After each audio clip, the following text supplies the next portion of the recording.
Facebook is saying we're live, but I always like to go check the Facebook to make sure, because sometimes Big Brother, it'll trick you.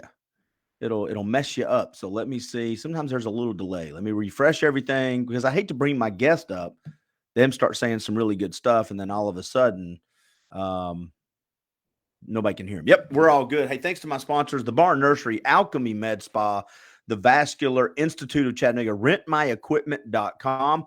That guy may actually be a good sponsor for my guest coming up. Well, we'll pass information on to him. Optimize You Chattanooga and Granite Garage Floors of Chattanooga as well. Let me get that off the screen. There we go. I've had him on before. I saw him online.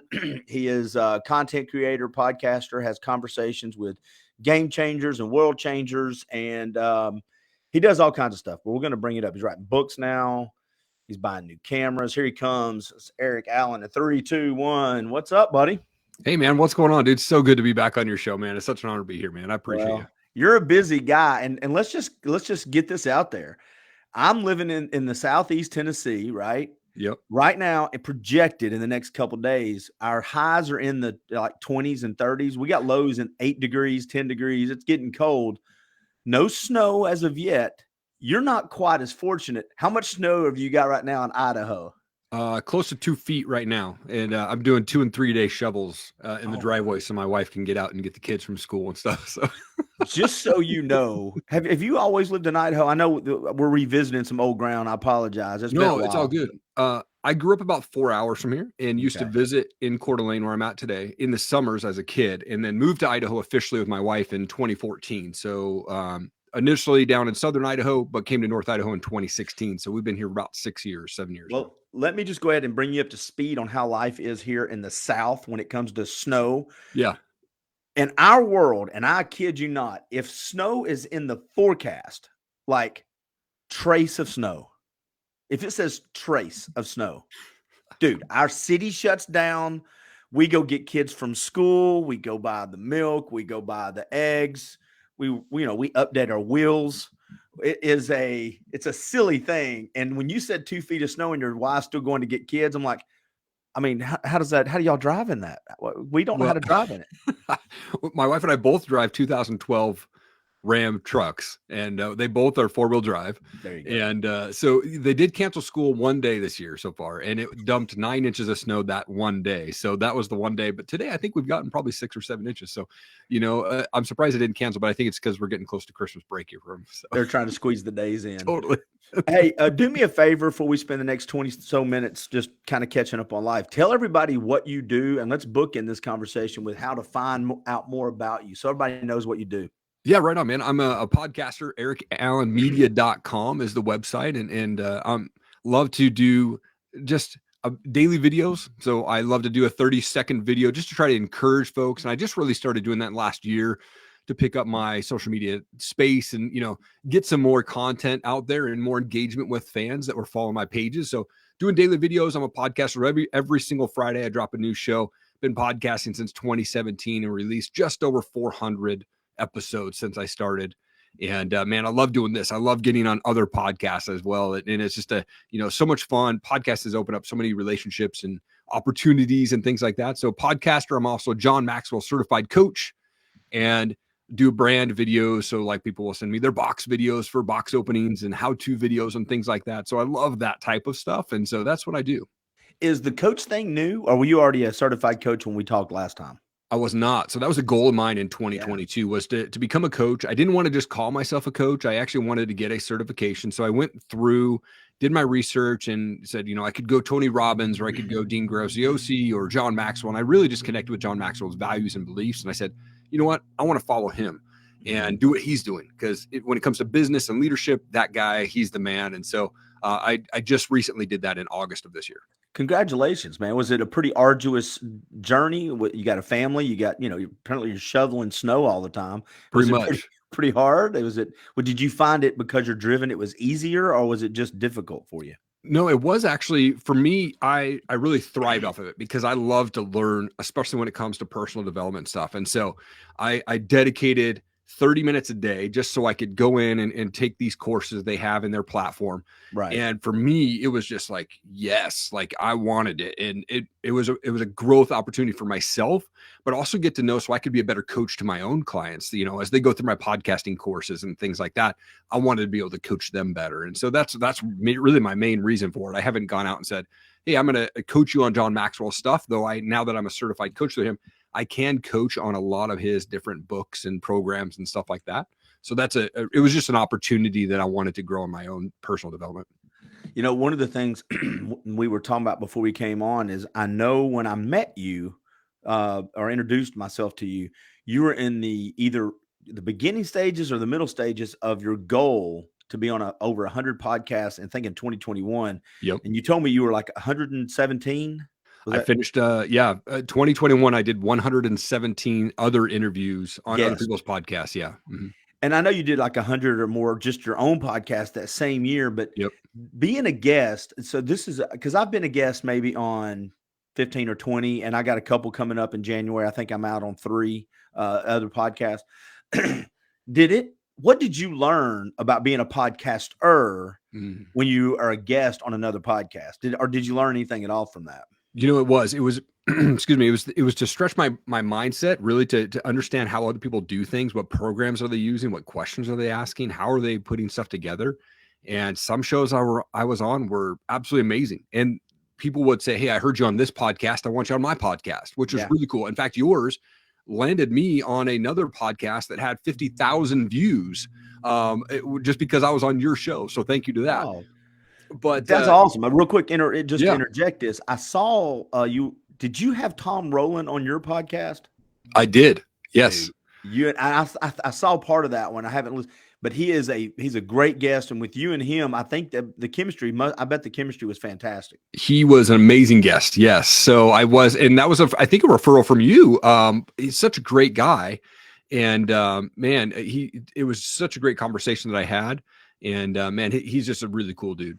So anyway, I interrupted you in the middle of saying because you were on these other podcasts, you started learning best practices and stuff. Yeah. You know, some of them were really great. Some of them were absolutely horrendous. I was like, I would never come on this guy's show again because it was just totally unprofessional. I had one guy, like he was weird setups. Like he had me streaming live on his phone, but then the video wasn't showing, but I could see him, but he couldn't see me. And he was like picking his nose. I mean, I was dead serious. I was cracking up. I was like, what white trash thing did I just walk into?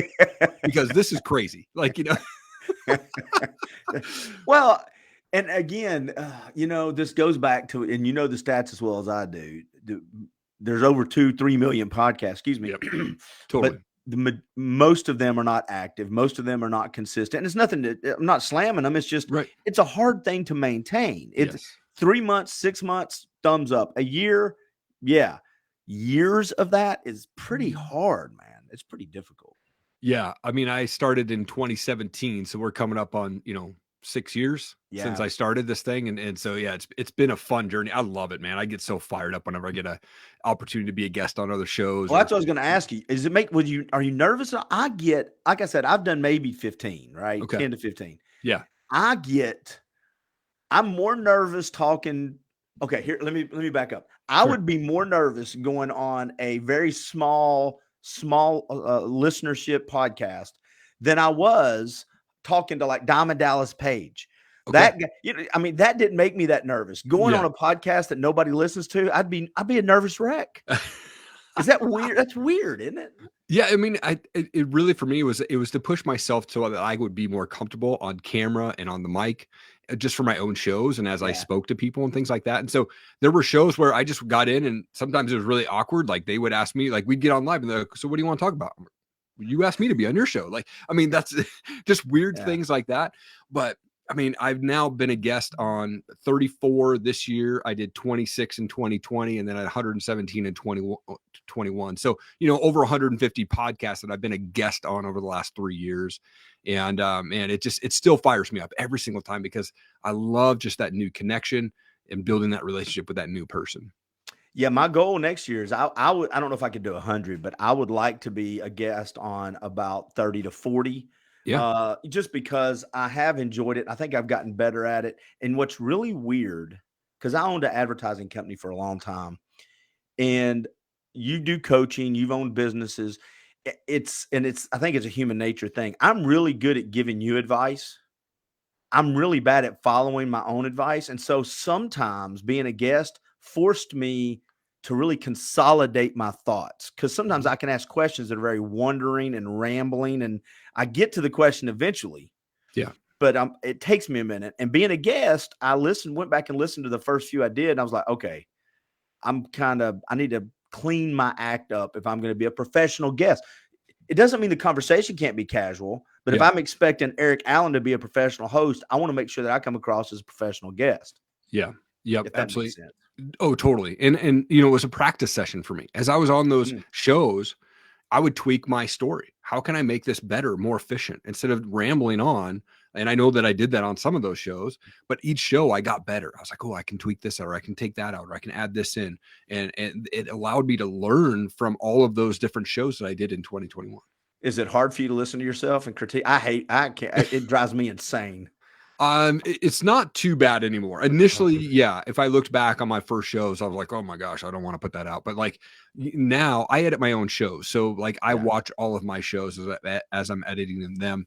And, you know, a lot of the shows that I'm on, sometimes I'll listen to them, but you know, a lot of times when I'm on other shows, I don't want to go and listen to my own story again. I might listen to other episodes of the guests, you know, the hosts. Right. Well, you can't edit your stuff either on somebody else's podcast. You get frustrated. Like, I want to clean that up. And you're like, oh, I can't. Well, I don't want to hear that anymore.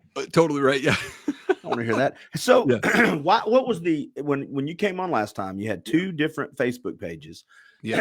Excuse me, man. It's the cold weather is getting me a little bit here, but I'm not used to all the Idaho cold that y'all are sending down our way. It's only 14 today out here, so we're good. What is it? 14. Oh my God. We've got 3 days of that coming up, and I'll feel your pain. But like right now, it's cold and it's like 30 something outside, and I'm cold. I'm like, so you'd be like, dude, I'm outside with t-shirts and shorts for sure. But you had you closed you consolidated your Facebook pages, and you kind of streamlined things, and you started doing these shorter videos. So what did you change going from 2021 to 2022, and then what looks different going into 2023 for you? And then I'll pick your brain about some advice to podcasters too before we talk about your book. Yeah. So what do you got going on in 2023? Did I freeze up on you? No, you're good. Sorry. Okay. Yeah, 2022, man, really the reason that I changed everything was I had 3 different Facebook pages. I had the Top Rated May page, which was my first podcast. And then I had the Erik Allen show. And then I started this Erik Allen Media page, which was really where I was kind of like sharing the same content, but then added some extras to that, like my how-to videos and things like that. And so I was like, you know what, this doesn't make any sense. I'm tired of doing all of this stuff. I've got to get more efficient with my posts, so I'm not spending hours upon hours uploading content. And so I just said, hey, we're just going to go to one page, the Erik Allen Media page, and that's it. And the reason I started doing these daily videos was because I was like, man, I really want to grow my Instagram. And if I can do reels on a daily basis, then I can start getting a little bit more traffic. And then I'm also uploading those short videos to YouTube as a short as well. And that's helped grow my YouTube subscribers, which is 2 big focuses for me. I want to grow my Instagram. I want to grow my YouTube. Those are the 2 focuses for me. And so those videos have helped me do that. And I try to do them every day. There's definitely days where I'm like, oh crap, I don't know what I'm going to say today. And then I get busy and I forget. And so I try to do them every day if I can. I'm not 100% on that, but it's really helped me get more comfortable on the camera. Now there's sometimes when I do 20 takes just to do that 30-second video, man, because I'm like, dang it, I screwed that up, or, you know, something makes a noise in the background. But I still put those out on a daily basis. It pushes me to do that every day. And it's just something that I want to get so disciplined in that it's just, as soon as I wake up in the morning and I get up to the office, I spend time in prayer and I do my video, get it out of the way, get the hard things done first. Oh, yeah. And so that's really what I focus on. Going in next year, like you said, man, I've got this book I'm working on right now. Really excited about that. I signed a book publishing deal in April of this year and sat on it. I literally had fear come over me because I'm not a writer. Right. And I'm like, I don't know how to write. I don't know how to do this thing. And then my buddy, Kelly Cardenas, man, said, hey, here's what you do is just hop on the mic and tell your story and then send that off to someone on Fiverr and have them transcribe that and then get an editor to edit it. I kind of did both ways on that. I did record in the mic. I'm still doing that. I just do Google Voice to text. So it comes in a little bit choppy, But, you know, for my first draft, I know I'm going to have to rewrite this book 7 or 8 times before it comes out. So I'm like, okay, I'm going to get this thing out, get it done. And so that's what we're working on, man. Hopefully Q2 will have a book out next year. It'll be just about my story and kind of how people can feel comfortable sharing their stories. I'm 43. I didn't share my story till I was 39 years old. Man, whenever you get that ready, let me know how I can help. I'm sitting here, and what's really weird about my brain, I'm listening to you talk, and you love talking to storytellers that have Nick Wingo. I had him on recently. Yeah. Don't know if you've heard of Nick Wingo. Yes, I have. I don't know where I heard it, but I know that I think I follow him on LinkedIn maybe. He's an author, and he is a former firefighter, went through some really traumatic stuff. Now he's written a book about PTSD for first responders, but a great storyteller. And your vibe and his vibe would just mesh, dude. Nick Wingo, you probably need to get him on because he's helping people too and building businesses. Hey, what video platform do you use? How do you edit your videos? Because I struggle getting video content out all the time because it takes me so long on my PC to do. Yeah. So one, I use a Mac. So I don't use PCs. Comment. So for me, what I found is I'm all about being easy and free as much as I can. And so I actually just use the free iMovie app that's on my MacBook Pro. Yeah. I record my videos. I used to do Zoom. They started giving me a bunch of trouble this year. So I switched over to Riverside FM. I use Riverside to record all my podcasts now. And with that, I can basically, the recording can be downloaded to my desktop in full version, like Facebook, YouTube, and IG, where it's stacked. So I can do both of those. I download it into my iMovie and I edit my shows. Now I don't do a lot of editing. I just cut out the BS at the beginning, BS at the end, right? But I kind of leave the middle there. And then I just have a built-in template in my iMovie where I'm literally just updating the guest photo and things like that. And when I download that, I download the full video, and this is where it gets a little bit confusing, is I also have Photoshop, so that's where I edit my podcast images. One of the apps that came with my Adobe program or plan is a thing called Rush Premiere, and it's like a Premiere Lite version.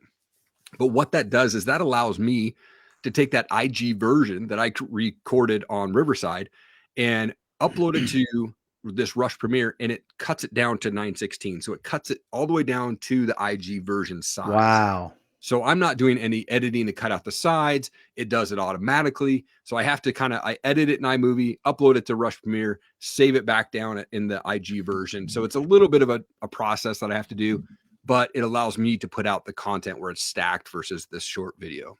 And so you're doing one away, just ballpark. This is Clint. We could be having this conversation off the air because this is good for me. But how long does it take you from the time you hit, I'm stop recording, I'm going to go ahead and edit? Is it an hours process, 3 hours process? How long do you think it takes you to do a conversation edit video? It's probably about an hour. So it takes me about 45 minutes to edit my show. Sometimes less, depending on the guest, about 45 minutes though. And then I basically just hit the download button and then I walk away, right? I'll go do other stuff. And then the time it takes for me to go to the Rush Premiere is like literally 5 minutes. I'm literally taking that video, I'm uploading it, just changing it to a 9:16, which is the IG stacked, and then hit save and then walk away and it does its thing. So it's real quick. Probably an hour and 15 at most, but really it's probably closer to an hour marker. Man, Macs intimidate me. I've had one in the past and I felt like I was launching missiles and I was always getting locked out. I'll tell you something right now about Apple. If you get locked out of your Apple product and you don't have your stuff, you might as well just go ahead and use it for kindling. It's not an easy process. It took me 3 weeks I was like, you got to talk to this person. We got to send you a code. There'll be a pigeon land outside with something attached to its foot. I'm like, God dang. Now I would recommend a software called LastPass. You could probably use it on PC as well. But LastPass is essentially, it's a password safe that you can install. I think it's $40 a year.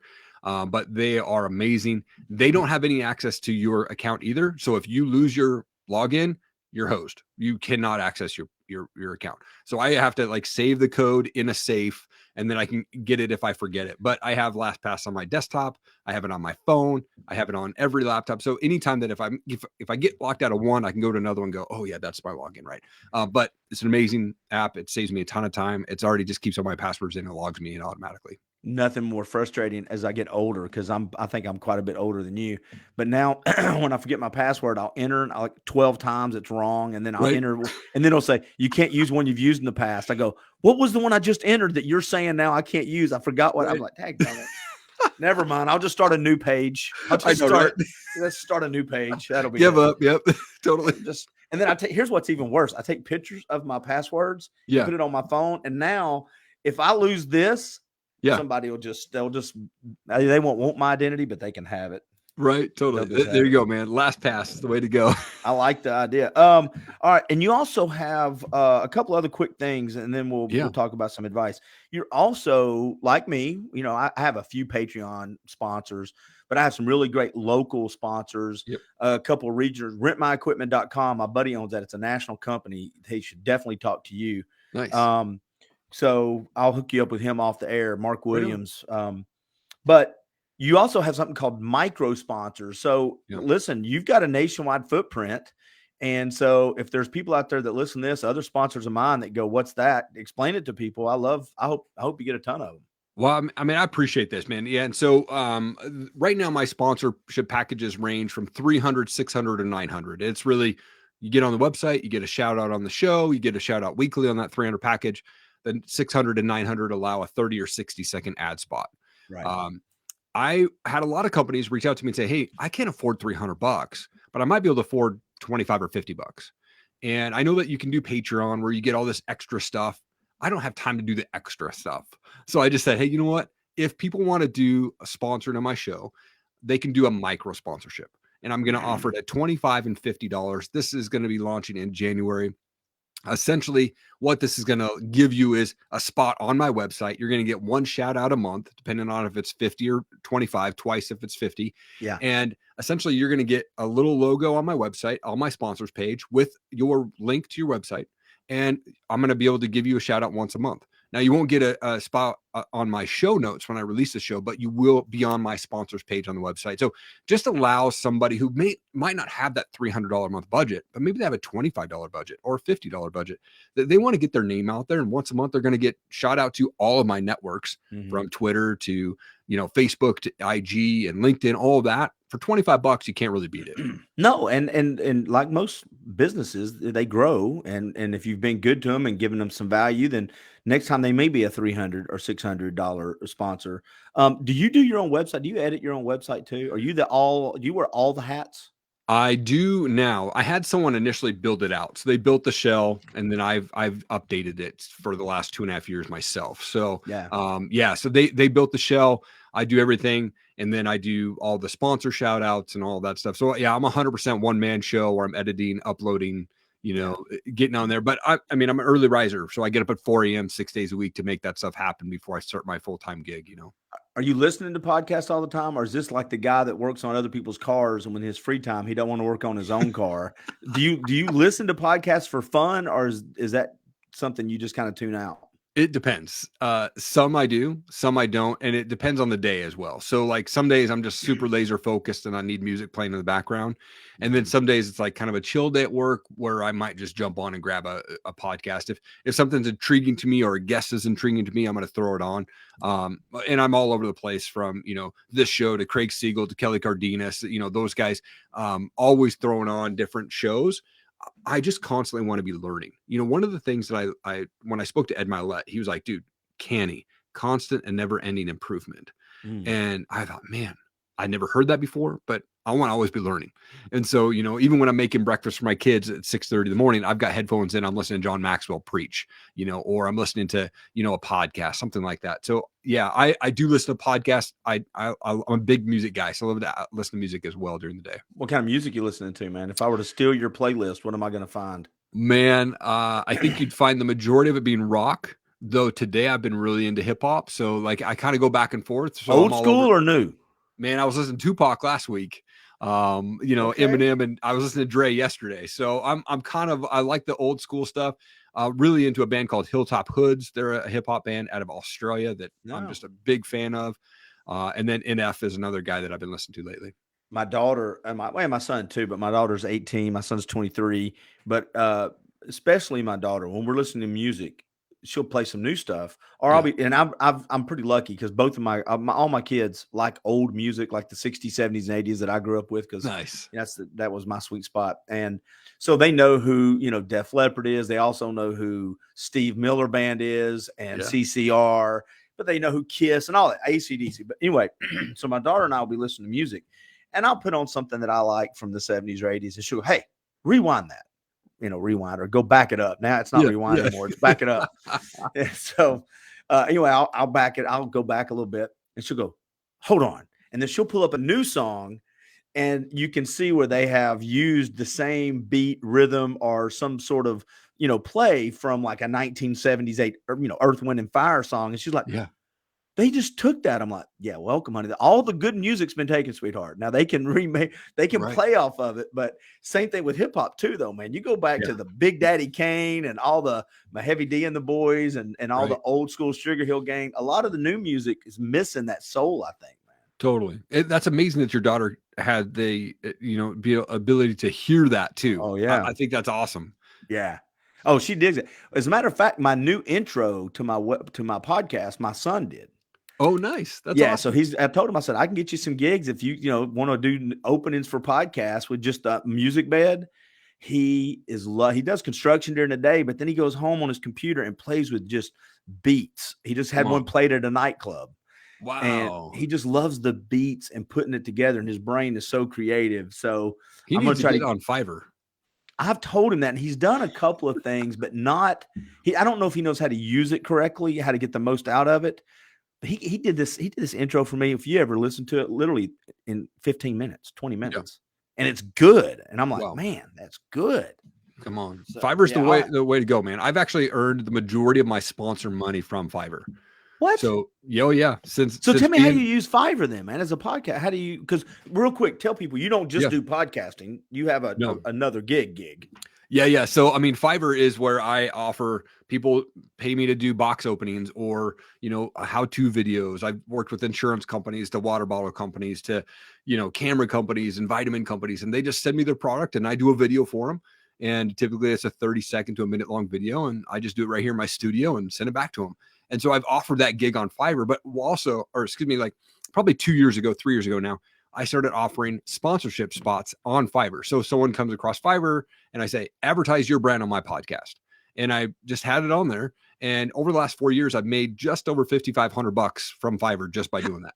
So, okay, this is me being old. You play like you're talking to your grandfather. So you can use Fiverr. I knew I've used Fiverr for like logos and just stuff that I needed done quickly. Yeah. Where, the value, anyway, a good value exchange. But I didn't know you could ask for sponsorships like that on Fiverr. Do you have to be offering something other than just the podcast? I mean, I have a gig on there that says if you, because I have a section on my book on my webpage called resources, and I list all these books that I love to read and guest books and stuff. I put a gig on Fiverr that says, hey, list your book on my podcast or my website for $25. It doesn't cost me anything. It costs me takes me 5 minutes to upload their book. Yeah. And I get that all the time. People pay me $25, $30 all the time because they just want to put their book on my website. And I'm this is silly stuff. Look at me making notes. Don't you send me an invoice, that gummit. This is free crap you're giving me right now. Man, I'm all about at least 7 streams of income if I can, even if it's tiny, man. I'm all for it. So especially those smaller ones, it doesn't take me very long. $25, that's nothing, man. I can throw it on my website and get paid $25. There's nothing. One thing I do like about Patreon is, man, you wake up and there's $400 or $500 sitting there, and you're like, you know what I'm saying? It's that reoccurring. Yeah. And so do you still do marketing and stuff? Because you had another full-time gig last time we talked. Do you still do that on the side? Or I do it on the side. It's my full-time gig, but it allows me to work my podcast. It allows me to do my things. They know that I'm podcasting. I've been with the company for about 3 years. They're a swag management property or company, and they're recently acquired at the end of last year by Custom Inc. And so I'm one of their customer success managers. So post sales, account management, and my job is just to increase the obviously the revenue from the current companies that were our customers. And so I do that as my full-time gig, but eventually my goal is to walk away and just do full-time podcasting, coaching, stuff like that. To your company, if they're watching, the side stuff was my comments, not his. He's full time. That was a mistake. I could already tell I was getting smacked on that. I was like, dude, I don't need you making my life hard over there. That's what I do every day. Dadgummit, man. Oh man, it's all good. They know that this is my passion, man. The other gig just pays the bills. I saw you have a program with a buddy, and I don't know if you're part of it, about 4 podcasters. Is that something that you're helping with, or is that something you do? Do you have a separate program for that about podcasting, helping people launch podcasts? Yeah, great question. So I recently helped a buddy launch a company called Operation Life, and it's really a meetup of men that we just felt there's a need for men needing to talk about their struggles, talk about their wins, where can they improve in marriage and marketing and networking. And so we brought together all these guys. It's a community. It is a paid subscription, I think. But you can be, once you're in, then you have weekly calls, and then you can have a business call with me, myself and my partner here. But essentially, we want to be able to help any guy that's podcasting, entrepreneur, not entrepreneur, like working the 9 to 5, whatever. If they're struggling with marriage, if they're struggling with how to marketing, like we've got those specialists. Like, hey, let me connect you with this guy. Oh, you need help with social media? Let me connect you with this guy. So we want to be able to be that person. And then I'm also coaching through the John Maxwell programs in that group. So right now we're going through John Maxwell's book, 15 Invaluable Laws of Growth. And we're deep diving into the questions of just self-reflection. How can we grow? And so, yeah, operationlife.com is that website. And man, it's a great, great community. We just had our first live event last week, and we had 6 awesome speakers come on. Jim the Rookie Morris came on, Kelly Cardenas, Ira Davis, Brian Ward from the Dad Up podcast, and then a guy named Brandon Burns, who is the CEO for Eric Thomas, and then Brandon Levy, who is a pastor out of Wisconsin, man. And it was amazing. The guys that needed to be on there needed it, and we got such great feedback. And it was cool to bring all these speakers on, and we had them talk over an hour and a half over 2 days. Eric Thomas, is that the speaker? He's the manager for Eric Speak, because Thomas is one of my favorite speakers of. Oh, mine too. Dude, I send clips out to my son all the time when it's time for him to get up, in the mornings. I'm like, all right, let's get our day started, dude. Yeah. It's time you put yourself in timeout. I'm like, you're right, Eric Thomas. Because I hit my heavy bag every morning for 20 minutes. My hands are, so I'm starting to get tricked. My hands are starting to get stuck. I'm starting to have trigger fingers. Yeah. So I'm starting to have to do massage therapy and this electro shock. Yep. But I'm refused to quit hitting my heavy bag. That's my therapy, dude. That's my therapy. Yeah. What else is happening with you next year? Do you do any resolutions or goals before we wrap this up? Do you do anything like that? Or are you just kind of every day is a new year for you? No, yeah, I mean, I do set resolutions, but more so on the goal side of stuff, So for me, I have this black book that every single day when I get up to my office, I write affirmations, I write my goals, I write my to-do list every single day. That's the first thing I do. When I get in, I turn on worship music, I spend some time in prayer, and then I go right to this book. And my goals really for next year is I want to, my podcast currently is ranked in the top 2.5% globally. I want to get that down to 1%. I want to increase my show next year. That's a big goal of mine. Also release my book. That's obviously a big goal of mine. And, so I do kind of set goals that are short-term and long-term. I've got some stuff that I need to do by the end of this year. And then as I go into next year, I've done like a word of the year, and I probably will do that again next year in 2023, and haven't quite figured that out yet. But yeah, I do. I'm a big believer in writing down your goals and reviewing those things, because if they're out of sight, out of mind, man. Yeah, I just told somebody, one of the things I do with the small handful of people I coach is they come on board. I ask them to track for 10 days, 14 if they're really tough, but 10 minimum. Mm-hmm. And it's a pain to do, but what you don't track, you can't change. Yep. What you don't track, you can't, replicate and all that. So I love the idea of the morning routine. I'm going to wrap it up with this, dude. Make sure I've touched on everything, but Christmas movie, first of all, is Die Hard a Christmas movie? Yes or no in your world? Okay, good. Yep. Okay. All right, well, good.